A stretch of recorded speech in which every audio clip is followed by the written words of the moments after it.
नमस्कार दोस्तों, स्वागत है आपका हिंदी नॉलेज शो में। तो दोस्तों, मालदीव के अंदर पिछले कुछ दिनों में जो हुआ है ना, आपको चौंका देगा और इसी के साथ आपको हैरान भी करेगा कि मालदीव के अंदर इतना बड़ा कांड हो गया और हमारे देश की मीडिया जो अब से एक महीना पहले तक ये चिल्ला रही थी कि मालदीव में भारत विरोधी सरकार आ गई, भारत की सारी पॉलिसी फेल हो जाएगी, अब तो चीन की नौसेना हमारे सर पर आकर बैठ जाएगी, हमें डरा करेगी और हिंद महासागर को कंट्रोल कर लेगी, वही भारतीय मीडिया आपको इस कांड के बारे में जरा भी पता नहीं लगने दे रही। लेकिन निश्चिंत रहिए, मालदीव में जो ये पॉलिटिकल अर्थक्वेक आया है, जो राजनीतिक भूचाल आया है, इसकी सारी डिटेल मैं आपको विस्तार से देने जा रहा हूं। लेकिन इसके लिए हमें पहले कुछ साल पहले जाना होगा अब्दुल्ला यामीन के पास। दरअसल सबसे पहले आप ये फोटो देखिए, ये है अब्दुल्ला यामीन, मालदीव के पूर्व राष्ट्रपति। ये 2013 में सत्ता में आए और 2018 तक राष्ट्रपति बने रहे। ये अब तक के मालदीव के सबसे ज्यादा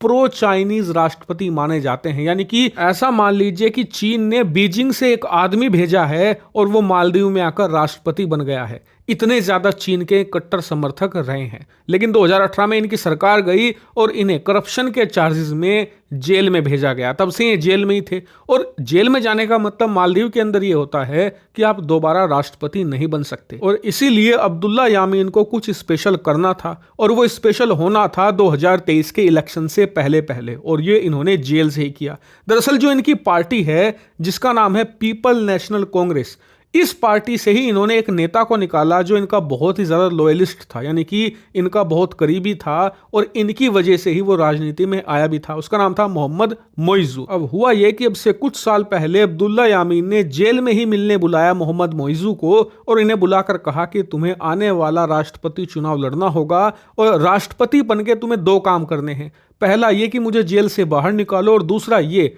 कि जो हमारा संविधान है, यानी कि मालदीव का जो कॉन्स्टिट्यूशन है, उसे बदल दो और कुछ हद तक भारत जैसा बना दो। मतलब अभी इनके यहाँ पर जो राष्ट्रपति होता है उसके पास सारी ताकत होती है, वही सारे काम करता है। लेकिन इनका कहने का मतलब ये था कि तुम बना दो भारत जैसा सिस्टम, यानी कि जो प्राइम मिनिस्टर होगा उसके पास सारी ताकत होगी, जो राष्ट्रपति होगा वो नाम मात्र का रह जाएगा। ऐसे में तुम राष्ट्रपति भी बने रह जाओगे और मैं सत्ता में दोबारा लौट आऊंगा। अब उस वक्त मोहम्मद मोइजू इतने पॉपुलर नेता नहीं थे मालदीव्स के अंदर, ना ही इनके पास रिसोर्सेज थे, ना ही इनके पास किसी का सपोर्ट था। ऐसे में इन्होंने चुपचाप बात मान ली और इसी वजह से फिर अब्दुल्ला यामीन के कहने पर चीन ने मोहम्मद मोइजू को बहुत ज्यादा सपोर्ट दिया, पैसे से, प्रोपेगेंडा से, हर एक तरीके से मोहम्मद मोइजू की बैकिंग की अब्दुल्ला यामीन के कहने पर। अब हुआ यह कि इस साल के इलेक्शन में जो अब से कुछ ही समय पहले हुए हैं, उसमें मोहम्मद मोइजू चुनाव जीत गए और राष्ट्रपति का पद उन्हें मिल गया। और उन्होंने सबसे पहला क्या काम किया, जो अब्दुल्ला यामीन ने कई साल पहले कहा था कि मुझे जेल से निकालो, इन्होंने सबसे पहला काम ही यही किया कि अब्दुल्ला यामीन को जेल से निकालकर इनके घर में हाउस अरेस्ट करवा दिया, ताकि ये घर पर आराम से रह सकें, अपना काम भी करते रहें और जेल की सजा भी धीरे धीरे खत्म हो जाए। लेकिन अब्दुल्ला यामीन इससे खुश नहीं थे। उन्हें लगता था कि राष्ट्रपति पद की पावर का इस्तेमाल करते हुए मोहम्मद मोइजू उनकी सजा माफ कर देंगे। लेकिन मोइजू के दिमाग में कोई और ही प्लान था। उन्होंने पूरी की पूरी जो पीपल नेशनल कांग्रेस पार्टी है उसे इस वक्त टेक ओवर कर लिया है। जो भी उसकी टॉप लीडरशिप की पोजीशन है वहां पर अब्दुल्ला यामीन के व्यक्तियों को हटा दिया है, अपने जो लॉयलिस्ट हैं उन्हें बिठा दिया है। और जो मोहम्मद मोइजू को कहा था अब्दुल्ला यामीन ने कि तुम राष्ट्रपति के पद से सारी ताकत निकालकर प्राइम मिनिस्टर को दे देना, वो भी करने से मना कर दिया है और कहा है कि जो ये करंट सिस्टम है यही चलता रहेगा, सारी पावर पार्टी की भी और फिर जो प्रेसिडेंशियल पावर है मैं ही होल्ड करूंगा। बस फिर क्या था, उसके कुछ ही समय के बाद अब्दुल्ला यामीन ने हाउस अरेस्ट से ही ऐलान किया है कि वो पीपल नेशनल कांग्रेस छोड़ रहे हैं और अपनी खुद की एक पार्टी बनाएंगे पीपीएन नाम से।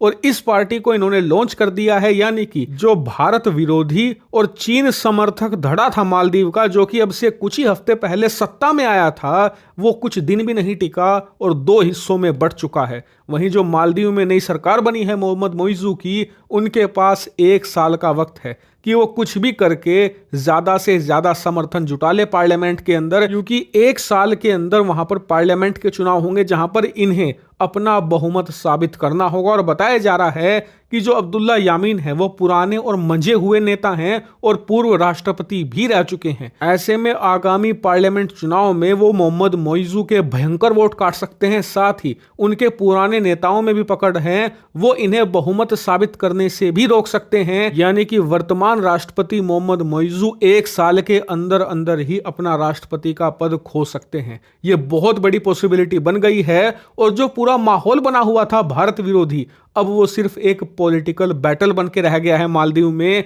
और जो भारत समर्थक धड़ा है वो खुशियां मना रहा है, क्योंकि जो हाल ही में चुनाव हुए हैं, ऐसा नहीं कि वहां पर उनकी बहुत बुरी हार हुई हो। जो भारत समर्थक धड़ा है वो मात्र 18,000 वोटों से ही राष्ट्रपति का चुनाव हारा है। यानी कि 1 साल के अंदर कुछ बहुत बड़ा हो सकता है मालदीव के अंदर, उससे पहले भी हो सकता है। इसीलिए मैं इस पर बराबर नजर बनाए रखूंगा। जैसे ही मालदीव से कोई बड़ी खबर आएगी तुरंत आपको बताऊंगा। फिलहाल इस वीडियो में इतना ही। Thank you very much for watching video.